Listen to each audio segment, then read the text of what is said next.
Hello, everyone, and we now have our next presentation, Players in Pyramids, Short History by Dr. Kate Minniti. Dr. Kate Minniti is an archaeologist and has been a gamer for more than 2 decades. Since 2013, she has been exploring how video games can represent and misrepresent both archaeology as a field and antiquity itself. From 2020, she's also been participating in panels and conferences on archaeogaming and reception of antiquity in video games, and has been focusing and publishing in 2 languages on the portrayal of Egyptian mummies and monsters.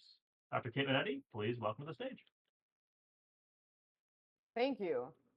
Whoop. Thank you.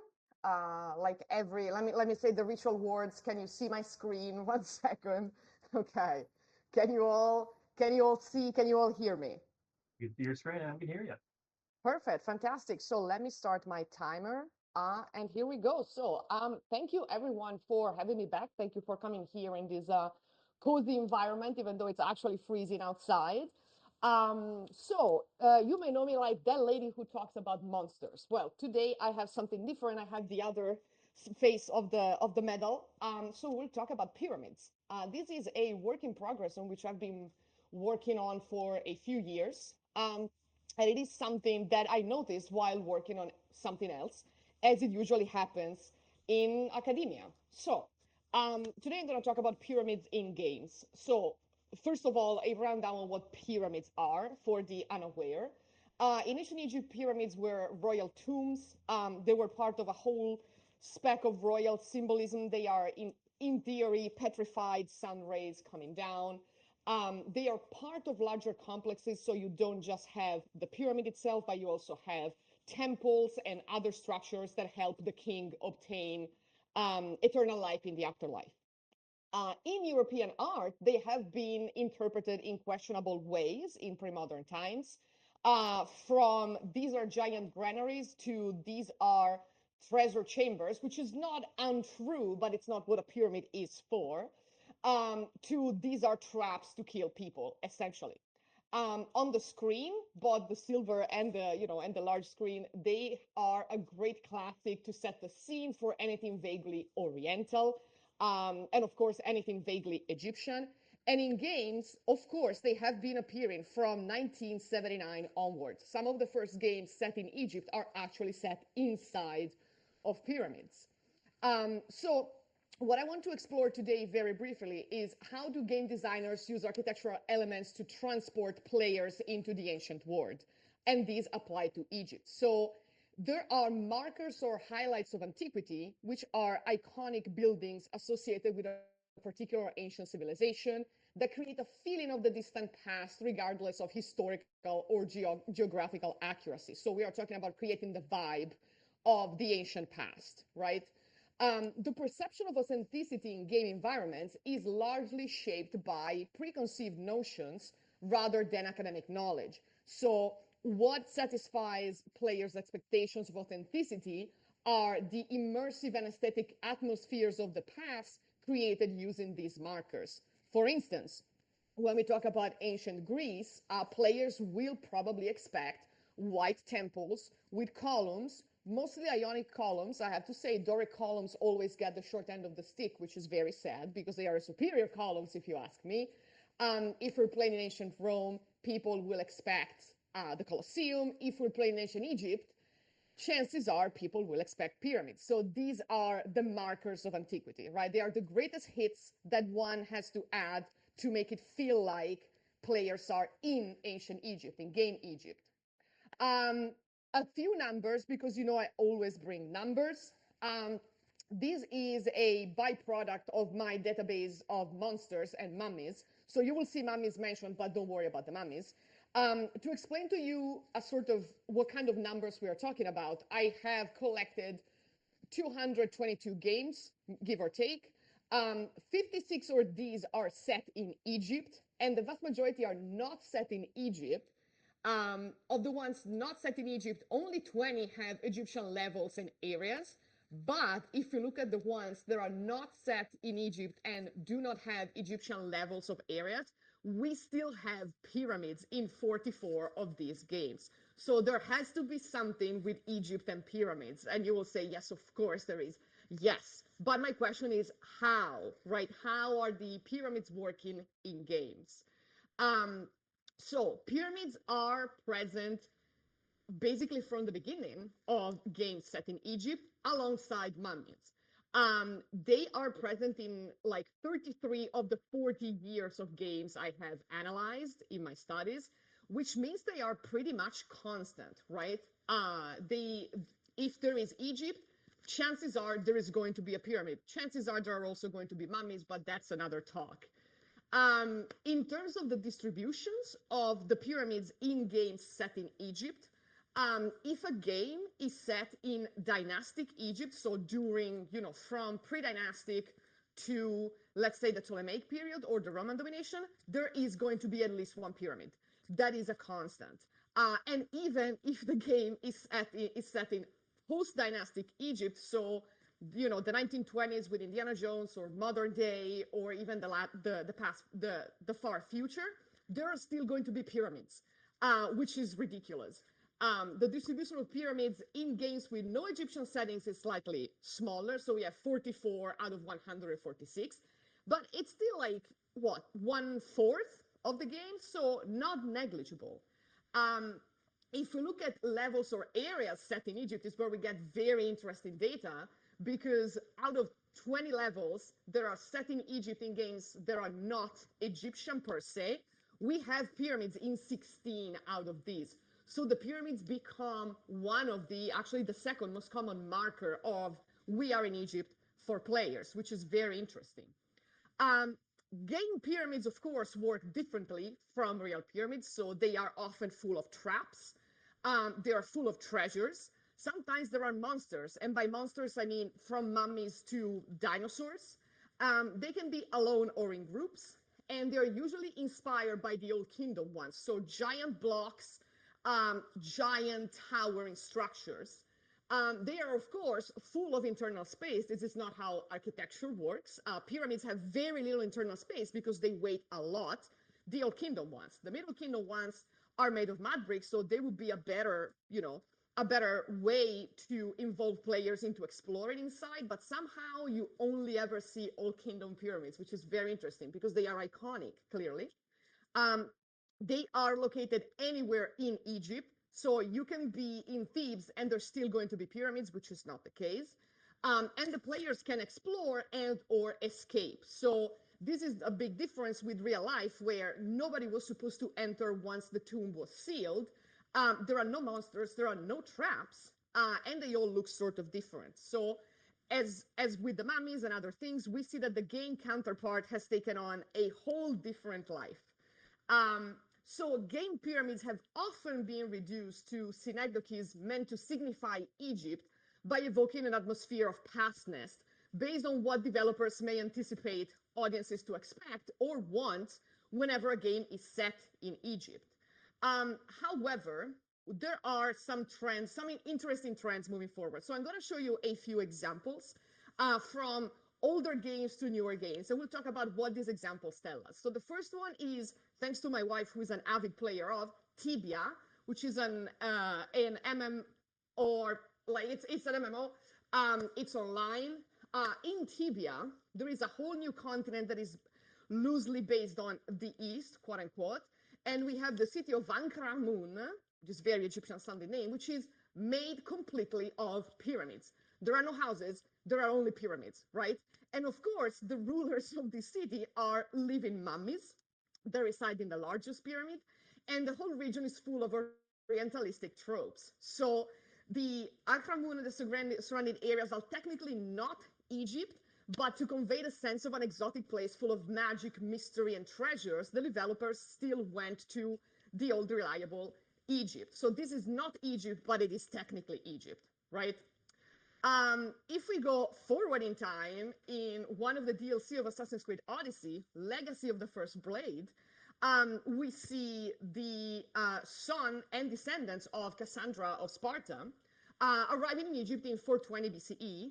And to tell us that we are in Egypt, they show us the Sphinx and the pyramids in Giza being built in 420 BCE. Let me tell you, we are 2,000 years too late for this, right? So in this way, the time lapse establishes not only a familial connection between Odyssey and Origins, but also a visual link with Origins, because the pyramids were featured prominently in Assassin's Creed Origins, which is the previous chapter. But if we look at Origins, pyramids are actually treated much better. So the real ones in Giza, in Saqqara, in Dashur can be explored.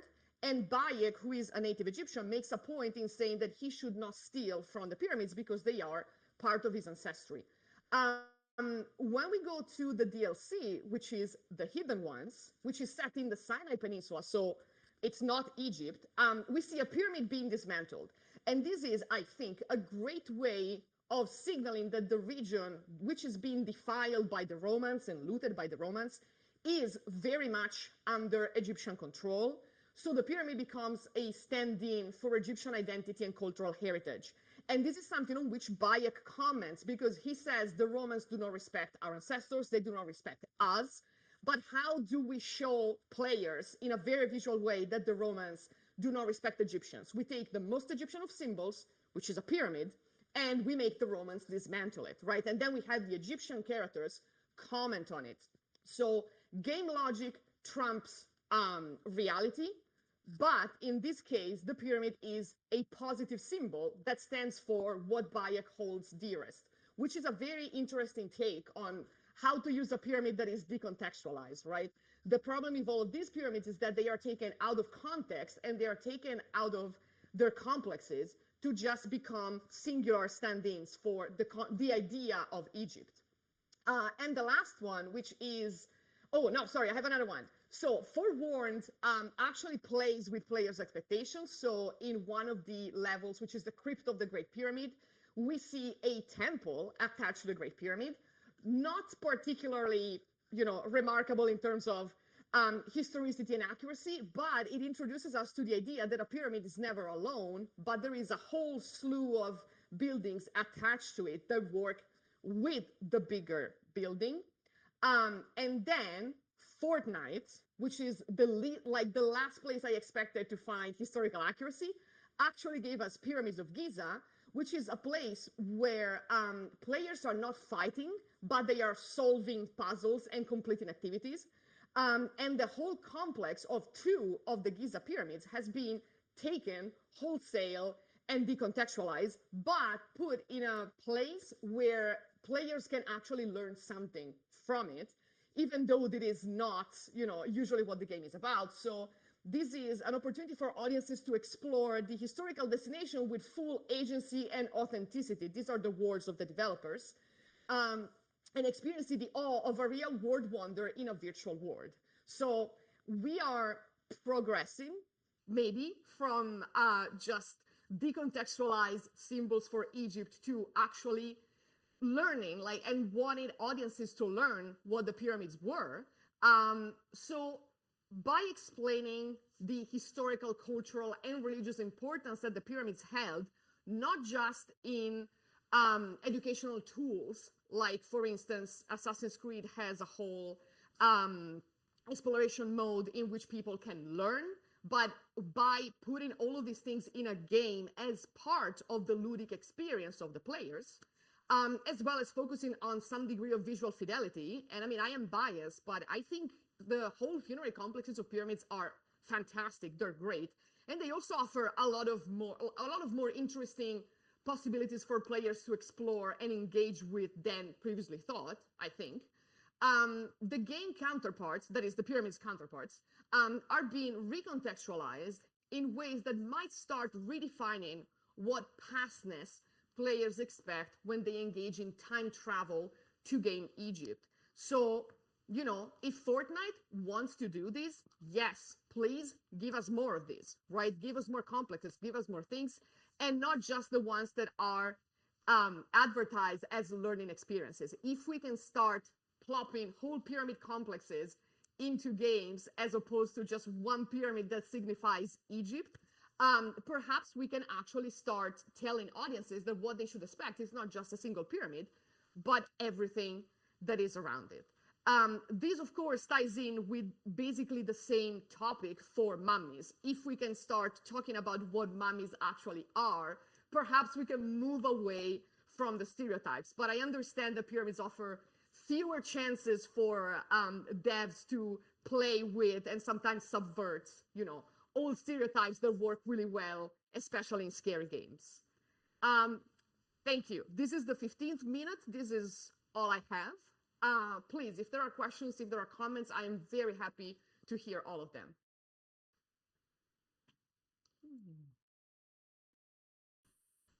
Thank you so much, Kate. That was absolutely wonderful. The first time I've heard you talk about pyramids specifically and not the mummies. Imagine, who is this woman? Who is she? So yes, if you do have questions for Kate, please do line up. We will take them one at a time in this little white lined box. I'm going to take 2 breaths. I'll start us off. I was thinking about the pyramids as a site of pseudo-archaeology and pseudo-archaeology fascination. How much do you see that reflected in these games? Okay. If we're talking about aliens, not as often as you would expect. It's mostly, so we have like the 2 ends of the spectrum, right? On a scale from, I'm not saying it's aliens, but it's aliens to ancient Egyptians who are into black magic and sorcery and traps. It's usually this part of the spectrum the pyramids are situated on. There are like the occasional aliens who create pyramids, because I don't know why aliens would create pyramids, but it's more of in my research, and I'm happy for people to tell me that is not the case. It is more still the traps, mystery, dark, in games. Maybe, I don't know, in movies though, because, well, I don't watch a lot of ancient alien movies, so I cannot comment on that. But even in movies, I can think of like a few movies with pyramids, and there's always traps and there's always people trying to steal stuff from them, including the terrible movie that was called The Pyramid, which is one of the worst movies ever made. It's so bad. It's so bad. But I hope that answers your question.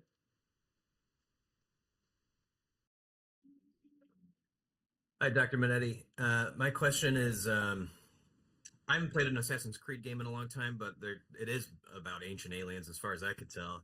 But what I was curious is, would contemporary ideas in like 400 BC in Greece be like retrojected back as like, oh, actually our gods became the Egyptian gods in the way that is more common in like the Ptolemaic dynasty? Was that something that would have been accurate to about that time, or is that am I doing the work for Ubisoft for free? Yeah, never give Ubisoft more than they give you. Don't give them ideas. I don't know. So Ubisoft did the funny thing of putting Herodotus in the games. But I don't think they talked about Interpretatio Graeca. They actually made a point in telling us that the Ptolemies have created Serapis to unite the Greek and Egyptian gods, but they do not go as far as saying these gods are equivalent, right? I'm replaying Assassin's Creed Origins lately because that's what Christmas break is for. But I think they kept it fairly distinct, which is an interesting choice. I also don't know how much the teams of the 2 games talk to each other at this point, right? So it would have been interesting to have like a better discussion of that, and also a discussion of what the different Izu, predecessors / aliens would have looked like in that case, because when we see them, they're culturally mediated. If we saw them in the Egyptian games, perhaps they would have looked Egyptians, but they would have still recognized them. They did that, however, with the Norse pantheon. So when you meet I don't know if you played Valhalla, but when you meet some of the characters in the Norse pantheon in Valhalla, if you played the original ones, you immediately recognize Juno. Juno is there, Aita is there, but they are, they've taken a different form and different names, but it's them. So it could have been fantastic with Egypt. It could also have been terrifying in terms of how many tropes do you want, and the answer for Ubisoft is always yes. So I hope that answers your question. Hello. Hey, how's it going? It's going fantastic. One comment and one stupid question. So my comment is, first Please. of all, thank you for shouting out Doric columns. Y'all, they don't get enough love. Honestly, the superior columns that will kill people on this hill. Because yes. Thank you for leading the charge. It means a lot to me, who also loves Doric columns. So shout out for that. But it's a really stupid question. Did you ever play the 2000 Mummy game based on the Brendan Fraser movie? Because I wanted to ask about accuracy in that. Oh my God. I have seen some beautiful screenshots of that game. I haven't played it myself. I would love to go full retro and play those games. I was like slightly out of the target at the time because I didn't have, like I was doing other stuff at the time. I would love to play the game. It's full of choices. It is a game that exists. I mean, the whole series is a series that exists. But you know what? You're not gonna catch me talking poorly about the Mummy series. That Mummy series. Well, there's a new movie coming out, so let's hope there's a new game that goes with it. I hope so. And I mean, the thing that I was thinking about when I was talking about the pyramids is that they always do pyramids. Let's get some crazy tombs in there, like more crazy tombs in there. Because the Theban tombs are messy, and the Middle Kingdom pyramids are so messy that Herodotus and others thought those were a labyrinth. So, let's give Middle Kingdom pyramids some love too, maybe. They may be better. I'm sorry, I couldn't answer your question about the game itself, but no, that's perfect. Thank you. You gave me ideas. Thank you.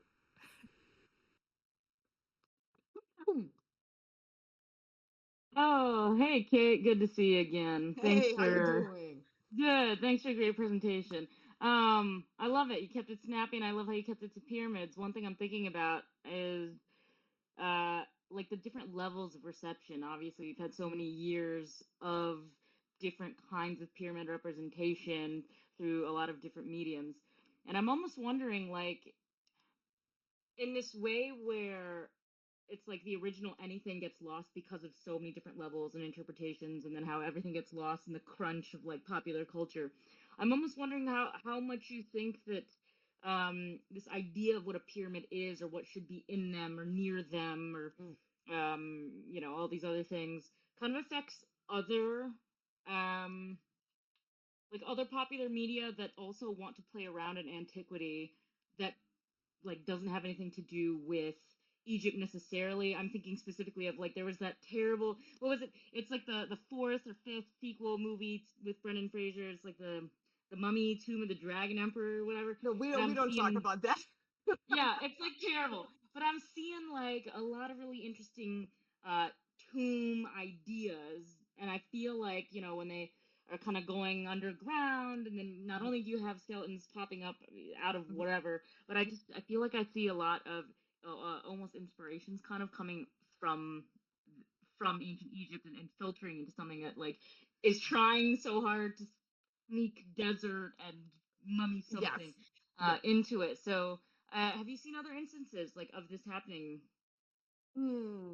I mean, the tomb of the first emperor is still technically a pyramid. I mean, it's under a giant mound, but still technically a pyramid. So I kind of expected that. I can't think off the top of my head of examples of ancient Egypt being sneaked in other things. I'm sure that like the moment I get out of this room, I'm gonna think about 7,000 of them. But I also think your question made me think about something else on the other side, that the same fate of the pyramids being taken out of their context and plopped in as single signifiers for Egypt has befallen Greek temples, right? Because Greek temples are also in sanctuaries. And none of the Greek temples that you find in games have the one thing that makes a temple, which is an altar. Classical archaeologists are gonna, throw hands at this, but like, so I think there is on the one hand a larger approach to antiquity that is like we only want the biggest hits and like put them in there. On the other, I think that there is that there are different layers, haha, of reception of antiquity that become almost self-referential. Like in every video game set in antiquity, you need to have at least a mummy quote. You need to have a quote from, I don't know, 300 sometimes.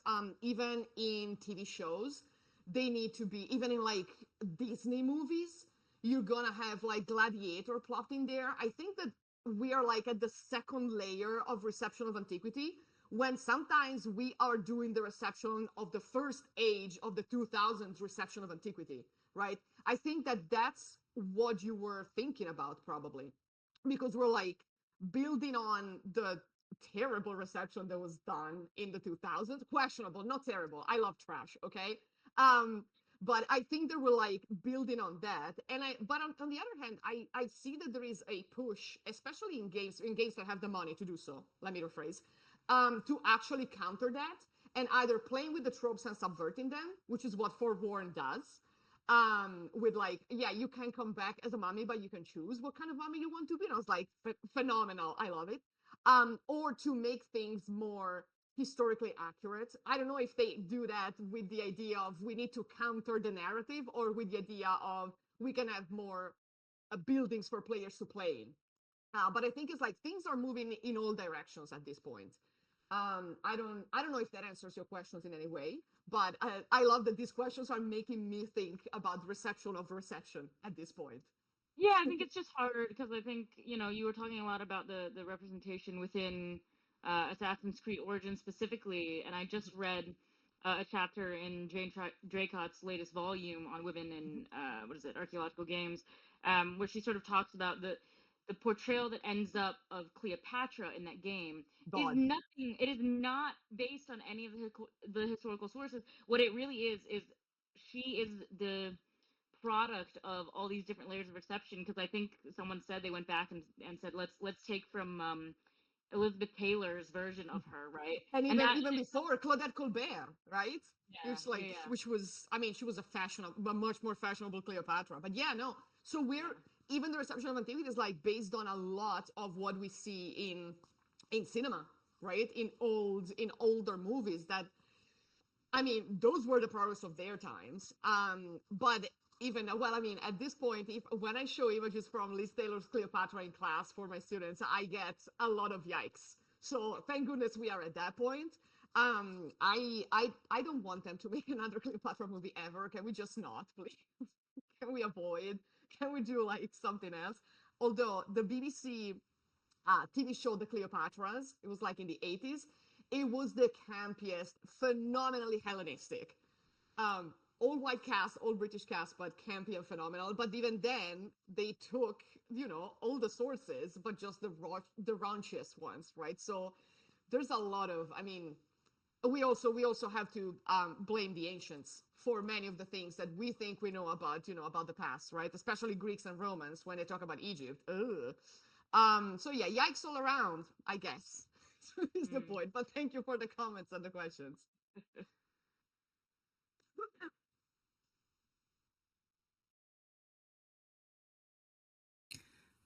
All right. Any other questions for Kate before we break for lunch? Okay. Sounds like a good moment to take a break. Thank you so much, Kate, for that very fun presentation. And when we come back in an hour, for those of you who aren't tired of listening to me speak yet, you get to hear all about one of my favorite games, The Forgotten City. See you then.